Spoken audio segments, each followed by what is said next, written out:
Welcome to Real Life in Real Estate. I'm Nickie Robs, your local real estate agent serving Tacoma, Puyallup, and more. And with me today is Tina Rood, who is a mobile notary. And there are some things I thought we should cover when you are getting ready to sign those papers and you're signing them maybe at your house or at a business. And Tina's going to walk you through what to expect and how to be prepared for that situation. So thank you for coming. Yeah, I'm glad to be here. Now let's start with, you've been a mobile notary for a little while, but why did you choose that business? I chose this business because I'm in a window of my life where I'm done raising my kids. They have launched into different states even, and I want to have the flexibility to be able to go visit them. And so I knew I wanted to be self-employed. Yeah. But I wasn't really willing to go back to college at this point in my life to start a new career and take on debt and have just a whole training program before my husband retires and we transition again. And so I did a little online research. I went and took a career profile test, you know, a career assessment test. Yeah, absolutely. What are my natural inclinations? And kind of highlighting the things I've learned about myself over the years and looking at things that I have a natural propensity for. And that is service with people. Yes. Interpersonal connection and relationship communication, preparation of paperwork and documents, punctual. I don't think you can get to our age and not have, some of that. In our generation, having had a ton of experience on paperwork. Right. Maybe my kids won't have this level of preparation of paperwork, but no matter what I did, in all the different industries, it's always been, move the papers and make sure that they are correct. Yeah. And I had, in finding myself after kids, I had spent a year as a realtor, and that was one of the things that I really actually became good at was understanding the paperwork and knowing what documents to use for which situations. And so it was just kind of one of those highlighted things. It is not very expensive to become a notary, and so my upfront investment cost was pretty low. I had to pay for some training and, you know, some of those kind of things, but it wasn't like going to college, and it was a short-term learning at my own pace. And so I was able to start out pretty quickly without a huge upfront investment and just build some relationships, build some connections, and kind of hit the ground running. And also build on people you already knew. And build on people that I already knew, because I did have a background in real estate. I was able to go to the lady who was my mentor realtor and engage with her, and she recommended that I go to her networking group, which is how I met you and so many other people. And it's been really, honestly, just a great opportunity to build connections with people. And I've done some online, like national signing service platforms where I've had the opportunity to build experience and had the opportunity to experience a wide diversity of signing opportunities, different types of documents, different types of loans, and things that are not loans. I've done will and trust through there as well, and all kinds of things. And so it's been a fun venture. I'm looking forward to the busyness of the hot season in real estate, summer, you know. And should be here. We hope it shows up. Supposed to be here by now. I know, right? It's an unpredictable market. Yes, you know, it's an unpredictable industry. Yeah. But I have had some really nice opportunities to build some connections with people through SnapDocs directly, and then outside of that as well. And so, and then it gives me the chance to say, hey, I'm going to take a 4-day weekend in July and go see my babies in Arizona because I miss them. Yeah. And I'm going to maybe take a week around the holidays, and you know, I'm going to go on vacation. Take a long lunch. I can take a whole day if I'm just really tired. I can say no thank you. Right? No thank you to work today. I'm not feeling well. The beauty of being self-employed. The beauty of being self-employed is having that flexibility in my schedule, that I don't have to show up when I've had a really hard night of sleep or a really stressful life situation or a really, you know, complicated physical health moment. And being able to say, I need a recovery day. Yes.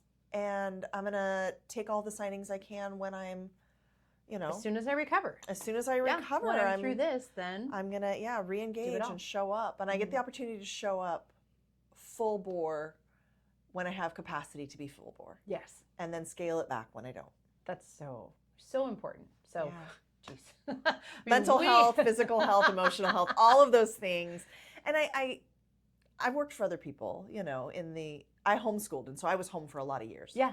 And then when my kids launched, I did go into the workforce. Like, I was a realtor for a year. Yeah. I worked as a medical receptionist for a year. I worked in food service for a child development center. So it was like full, from scratch meal preparation. Wow. Like, what do you call it? Family style. Okay, so now we have to get back. Yeah. So at one point you did food preparation for childcare? Yeah, for the Pierce College Child Development Center, Okay. and they serve about 60 kids, family-style meals, and I was able to run the whole, work the whole kitchen and do all the food prep. Educate me. Family style is different from cafeteria style? Cafeteria style is where it's all laid out, and you go through and you take what you want. Okay, like an assembly line. Like an assembly line. Okay. At least in the way that I think of it. Maybe Yeah. that's not how other people would, but that's Okay. the way I think of that. And then family style is all the food is in bowls and it's brought to the middle of the table and you pass them around Okay. the table. Okay, so you were making tons of food. 60 kids. 60 kids. A little bit more than my family. And just a little bit. Just more than mine. It's all right. More than your average family. More than your average family. And then portioning it for toddlers and preschoolers and teachers Yeah. into service bowls that they would then put on the table. Okay. And have the kids all sit around, and the teachers would serve the kids, or they would have an opportunity to serve themselves if they're capable. Yeah. And Did that for a while. I did that for a couple of years, actually. I did that longer than anything else. Oh gosh. I enjoyed it a lot. It was a little hard on my feet, but I enjoyed it a lot. Yeah. It was a really fun environment. You must have really liked your coworkers too, because that sounds like it's one of did. those things where your environment would really matter. Well, I was in the kitchen alone by myself a lot as the job progressed, but early on I did work in the kitchen simultaneous with other people. We called it dancing around each other in the kitchen. We were dancing in the kitchen. Things are hot and things are moving, and we're sliding back and forth between in narrower spaces. It wasn't a very big kitchen for the work that we were doing. It wasn't intended to be a full prep kitchen. Oh, and so it was a tighter space, but we enjoyed it. We worked together well, and I did enjoy it. So, but yes, I had an opportunity to just kind of try on different things, and what I learned about this season, that was fine for that season, but in this season with my kids, 2 of my 3 kids live in 2 different states, and grandkids in Arizona, and so wanting to be able to take time when I wanted to take time and not have to schedule it out 2 or 3 weeks in advance and get permission and get coverage and worry about how that's going to impact the whole team of people. And so having the opportunity to schedule my life around my family and my life has been really valuable to me. That's fantastic. Yeah. So now you're able to serve people when they really need it. Yes. You can take on as many jobs or as few jobs as you need. Yes. And I am thinking of the time when we refinanced and we needed a mobile notary to come to our house and sign all the papers. And we do have many, many situations where people are moving from out of state or they move away prior to the sale of their home. True.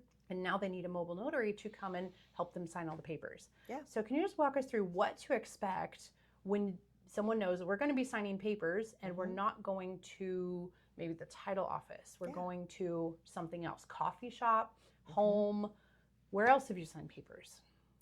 I have signed papers in coffee shops, mostly in people's homes. I have done some in title offices. Sometimes they'll bring in a mobile notary to just do the signing in the title office. Okay.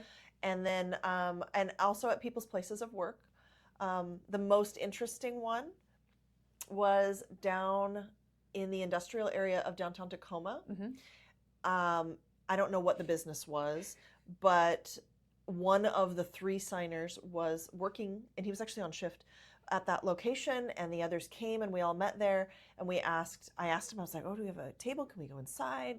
What is and they're like, oh, he's going to bring a table out. I was like, oh, great, okay, we can sign outside, no problem. Okay. So he drives a forklift up with a pallet on top and a piece of plywood. Oh, jeez.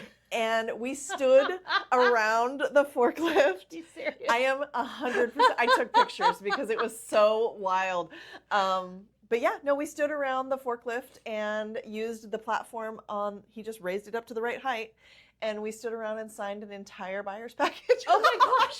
It was a thick stack of papers That's a too. lot. And he brought out some tape measures and things as paperweights so that we could put paper. Nothing flies away. Nothing flew away. Very important. It was a memorable signing. It was very fun, actually. We all laughed and talked. It was a great signing. Oh wow. But it was very unique. Mhm. So you meet with people where they are, Yeah. and what they need to expect.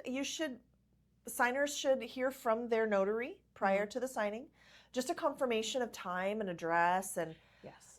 to make sure that we're all on the same page. We're all going to be at the same place at the same time. So how much notice are you able to give? It depends. Sometimes I get a 2-hour notice. Oh. And they say, can you drive to the title office and pick up documents and do a signing at this time? And they give you kind of a couple of hours Okay. to go pick up the documents. I didn't have to print them, so Mhm. that is easier. And it's usually in the greater Tacoma area, so it's not terribly far, Yeah. So sometimes I only get a couple of hours. Other times I get a couple of days or a week. Mm-hmm. Not usually a week for real estate, Yeah. but sometimes a couple of days. Mhm. They say, oh, we need to have this done, especially if it's the seller and there's Mhm. a little bit more flexibility to have those documents signed just before the closing date, Yes. and that kind of thing. And so, yeah, anywhere from a couple of hours to a couple of days Mhm. is the range. Yeah. Usually 'Cause I short know notice. usually when the title company says, okay, we're reaching out to schedule signings. Yes. But sometimes you're a part of that discussion. I am I not would- usually part of it. You're not, so okay. much as, well, they'll schedule it and then they'll call me and say, can you do a signing at this day and this time? How handy. So every once in You're a while. an Uber for notarying. Yes. Notarizing. Notarizing Uber. So yeah, it's not usually on my schedule. Yeah. I'm asked if I can fit into the schedule that's been created. Okay. Occasionally there's some flexibility. It'll say to be determined on this day, we need documents back by 5 yeah. o'clock, or they need to be So there's a shipped out window. FedEx by, that night before Yeah. they close. Or so sometimes there's a window, and I do get the opportunity when I confirm to schedule with the signer directly. Okay. But that I would say is maybe 25-30% of the time. Yeah. That's not as often, Not as often. which is fine. Yeah. I'm still cracking up over you're basically an Uber. You're on call. I am on call, which means I set my window of availability. I look at my schedule and I say I'm going to be on call, available to take signings in these hours of these days based on whatever else I've got going on. Yeah. And maybe I get signings and maybe I don't. Mm-hmm. Maybe I do yard work. Yeah. You're right. Maybe I go visit a friend and just keep my ringer on. Yeah. You know? Just be prepared. And so Yeah. there's just a lot of uncertainty in the scheduling. That's been something that's been interesting to get used to, is that you can't just say, I'm going to work now Yeah. and I will have work to do. I mean, Right. obviously I can work on my business, but as far as working in my business, working with other people and doing those actual signings, it's variable and unpredictable. Okay. Yeah. Okay. So if someone's getting ready to, we'll throw out a couple of scenarios. Sure. They're going to be signing in their home. Yes. And something I hear or perceive or personally experienced is, oh, they're coming to my house. Oh my gosh. Are they a guest? New people are coming to my house. How do I behave? How do I handle this? But I'm also Yes. moving. I'm in probably the worst part of it where 90% of my belongings are in boxes. Yeah. And I feel the pressure as to receive you Sure. well with snacks and water and put my best foot forward, and I can't, and Yeah. it's stressful and real estate is also stressful. So, Yes. All of that. It is. Absolutely. all of that. How could we alleviate their concerns and say, okay, I hear where you're at, but that's not necessary. Right. And I think that anybody who works in this industry, whether it's real estate or signing or title, anybody that works in this understands that everything's up in the air in your whole life, in your house. Yeah. Your children are dysregulated.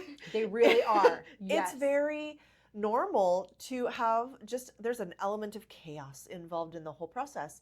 I personally, sorry. Let's tap our mics there. I personally have moved a lot.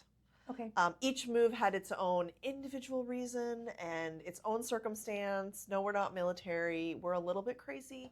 But 14 moves in 20 years. Uh-huh.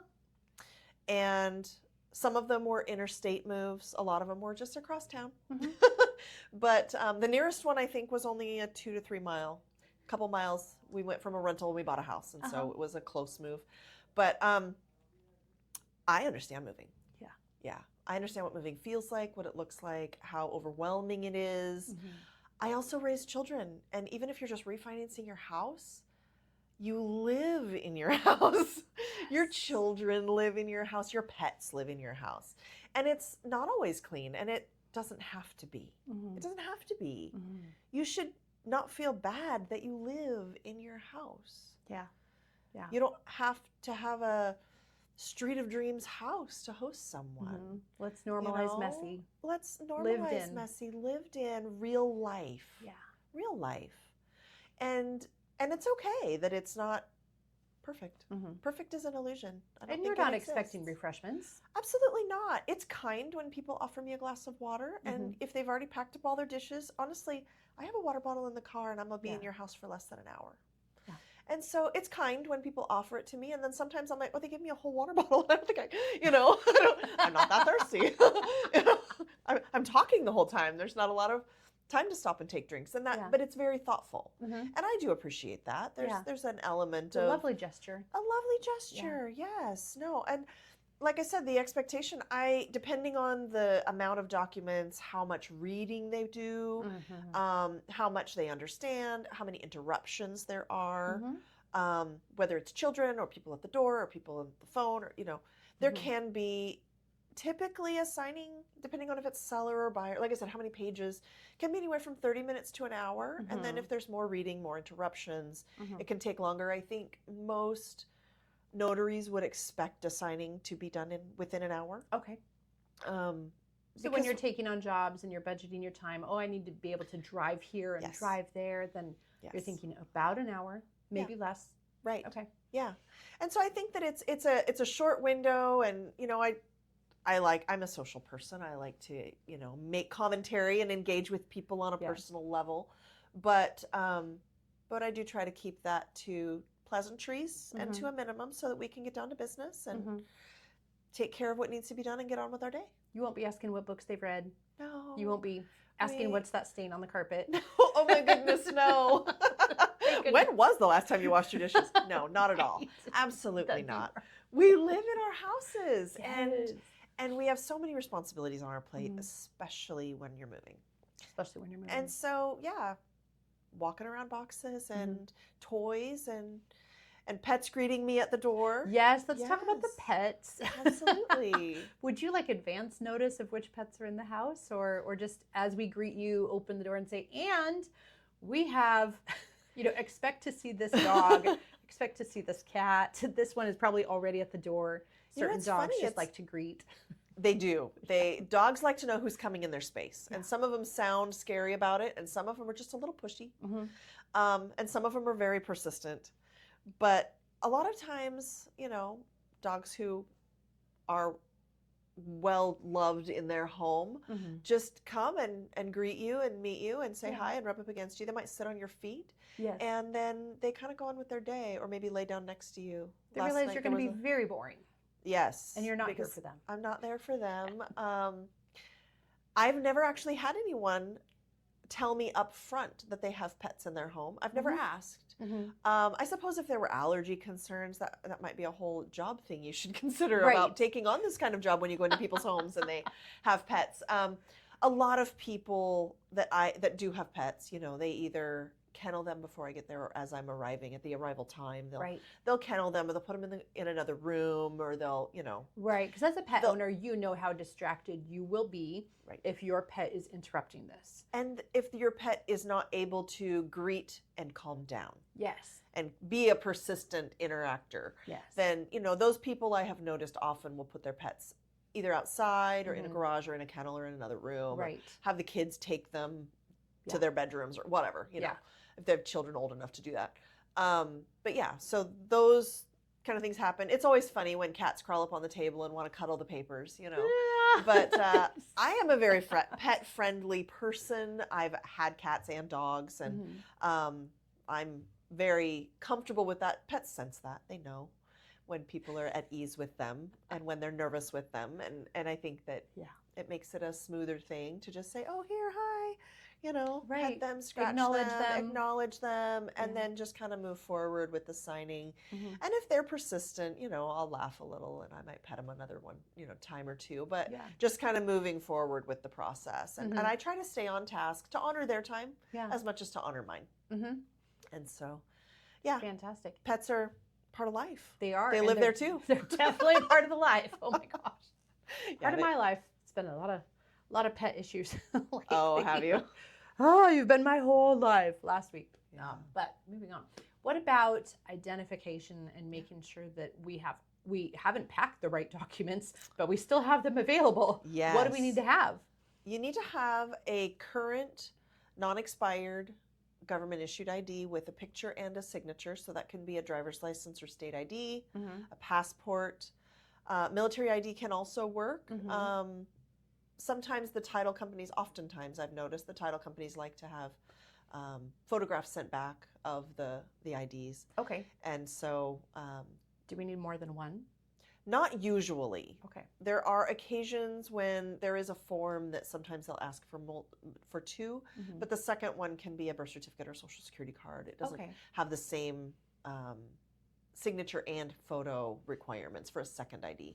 But military ID cannot be photographed, and so yeah, that makes it tricky. Yeah, then and so I've never had anybody use a military ID, but it's just one of those things I have tucked away that I'm aware of. Yeah, they can use it to identify themselves. However, I cannot photograph it. So whereas driver's licenses, a lot of times there's a secure portal in the online platforms where I don't have to take it on my phone. I can just upload it directly into the portal. Okay. With the title companies, I usually do take a photo and then email it and then delete it right away. I don't want to store those documents any more than I want to store their pictures of their IDs. That's not. I'm scrolling for grandbabies and, what I made for dinner last week. I don't want to. Exactly. Those are not things that I want in my photo reel, I have so many other people's houses in my phone. Oh, I can imagine. And then after a while, I'm like, and delete all these videos. Like, what am I going to do with it? Work stuff. Used it. It's over. Yeah, exactly. I made that video and now it's over. Yeah. So usually just one form of photo and signature state issued ID that is not expired. Not expired. Elderly clients. They haven't driven in a while, so that driver's license has expired. Yeah. What ID do we have? I do believe in Washington there is, if it is recently expired, it can still be used. But if it's more than, I think, 6 months or a year, then it needs to be a passport. Which will also be expired. Oftentimes, I did run into one elderly signer who no longer drove, but she had a current state ID card. Oh, okay. So state ID card is for the non-driving identification. Yes, like I did with my children. Yes. Yeah, because I needed them to fly, but they're not driving. Exactly. So we did that. Yeah. And I think if people stop driving, but they still engage in the world. Yeah. Then they will already have probably identified the need for that. Right. And they should be on top of that. So then this new enhanced ID, this real ID that everyone's pushing for, this will work. I mean, obviously, even if it's not a driver's license. It doesn't matter if it's a basic driver's license or state ID card, or if it's enhanced, or if it's real ID, any of those, they all present the same. They have a little indicator in the corner which one they are. But for my purposes of looking at their photograph, looking at their signature, verifying the date, maybe... They all work? Yeah, they all work. Okay, good. Yeah. Phew. I was thinking about my grandma and how she had stopped driving like 5 years before, so of course we let that lapse. And I do, when I make my confirmation call, I let people know, I'll confirm the time, I'll confirm the address, and then I will say you need to have an identification when I come.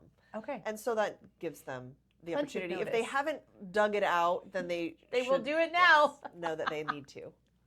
Oh, any tips for storing those documents so that they're easy to have on hand before you come, so that you're giving them 1 to 2 hours notice and we're confirming everything. And Yeah. then they have thought, I don't know where I packed it. For like the ID cards? Yeah, for their ID cards, for birth certificates, for these important documents. I don't know how other people store those things. Yeah. I have a fireproof safe in my house that unused or infrequently accessed, whether it's a credit card or marriage certificate, you know, passports, they're all stored in that location in my house. So I don't know. You have so much moving experience. I do. Which, I mean, for the most part, my daily driver's license is all that's required. Right. But if there's a second form, or if someone doesn't have one and they haven't gone and gotten a state ID card or some of those things, then yeah, hopefully they will have some documentation that they can reference. Yeah. That they can pull out. But and so any valid driver's license from any state, as long as it's not expired. Actually, so you've moved here or you've moved there and you've established your residence somewhere else now. You've got an Arizona driver's license now. Yes. I've seen driver's licenses from Georgia, from Guam, from Texas, from North Carolina, from all kinds of places. And so, yeah. So just any valid state-issued government ID, yes. Yeah. That's not bad. No, not at all. That should be something that's probably in your wallet. In most people's back pocket or their purse, wherever they access, quickly accessible. Yeah. You haven't had someone have to run to the garage and dive under the bed and go find the safe because nothing was ready. Right. No, that's not happened. Phew. I'm creating scenarios in my head. Yeah, no, it's pretty easy. Yeah. Okay. It's not real complicated. That's good. So they're just you guys are going to interact for about an hour, walk through all the papers. Yeah. With your real estate background, have you ever had to explain parts of the papers, parts of what people are signing? I have some scripts that I've memorized, and I'm not allowed to interpret the documents. Yes. I'm not allowed to give any legal advice about the documents. I'm not really even allowed to comment on them at all. But just explaining an overview of what this document is telling you in brief. And so having worked with these documents, I have, a few rehearsed, statements or overview points that I would point out to people about what this document is telling you or what you're agreeing to when you sign it, or the information provided here, what that means. Okay. What they're telling you, but without reading the whole page. Yeah. So I want people to recognize that. Come at me with your questions about what am I signing, and what did the contract say? Because I was part of the party that helped draft the original agreement anyway. So as a realtor, so come and ask me those questions or as about a loan the contract. Ask your loan officer the specific things about the loan that you have signed, and then for title company, they handle a few different documents. And we can ask them different questions. Yes. And a lot of times in the documents, there will be one page that has each of those three people and their contact information listed. And so sometimes during a signing, people do have a question. They're like, oh, these are not the numbers we talked about. Or I don't understand what this means. Why? I'm a veteran. I have a VA loan. What kind of insurance are you at? Yes. Title insurance instead of, mortgage insurance. And so they'll call and ask the question. And so, as if it weren't clear on the page, but some people get confused about what they're signing, and we're signing a lot of stuff. There's a lot of papers, and so just there have been pause moments where people want to stop and they want to ask their loan officer, their title officer, or escrow officer, what that means and why it says that. Yes. And so awesome. What else should we talk about? When people are selling a house, a lot of times there is a document that's several pages long, and it asks about any recent work that's been done on the house, any lienable work. Could a contractor come back and place a lien on the home? Yeah. And I ran into this situation one day where in the process of the sale, the buyer had negotiated that the seller would perform some work, like a roof or some work on the house prior to closing. And then the seller came to the closing table and was asked, did you have them sign I don't really remember the name of the form, but it basically that the contractor cannot come back for a lien and place a lien on the property. Oh. And And the seller was a little panicked. They said, we paid them in full. We have receipts. We have everything. We weren't prepared by our title officer, by our escrow officer, to know that we needed to have this kind of documentation in this signing. And so if there has been recent work, I don't remember if it says the last 6 months or the last year of the last 5 years, but it's within the last 5 years, usually 3 to 5 years. If there has been significant work that could potentially result in a lien against the property from a contractor, then that is valuable information that you probably want to have looked up or have referenced, or even maybe have photos of your receipts, if not the receipts themselves, to be able to document that on that form, because that is also a notarized form. It's a very official form that goes into the packet. And so I think people are a lot of times not quite prepared. They either say, oh, no, nothing's been done to the house, check, no, not applicable, whatever, and that's fine. Yeah. And that a lot of times is true. I mean, I'm not questioning the truth of that. Yeah. But when there have been times when, whether they've done work in preparation to sell, or the buyer asked them to do work prior to the closing of the sale, then they might want to make sure that they have that documentation on hand. Right. I have a recent transaction where the client is going to get a new furnace prior to closing. And so that needs to be documented. We have to be able to see the receipt that proves that it was paid for and who did the work and all the follow-up. Yeah. And so that will be something to check on.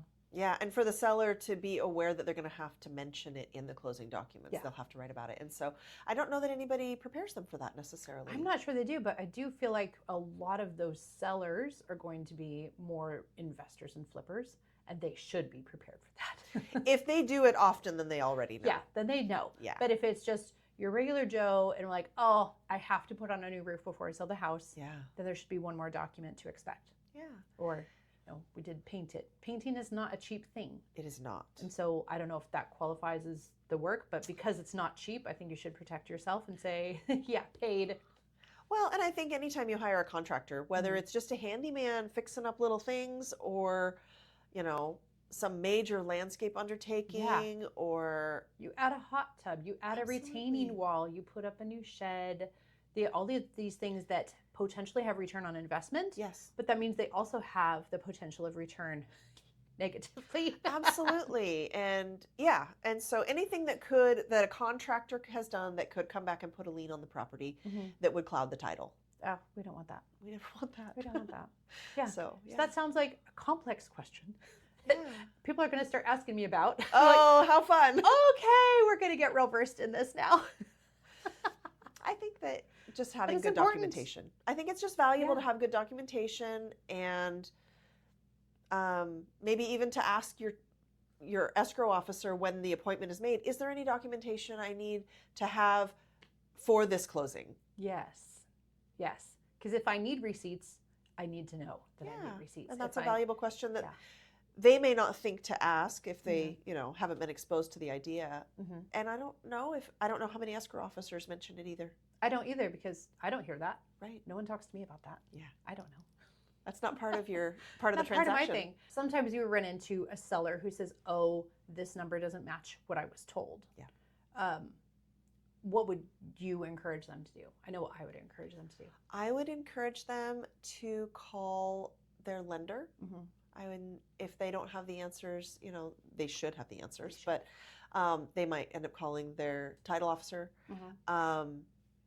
Rarely would they have to call the realtor, but usually that's a lender issue, a lender question, especially with closing costs, and those kinds of things. Those are usually lender questions. And so I would say, hey, go ahead and give them a call, and they can answer those questions.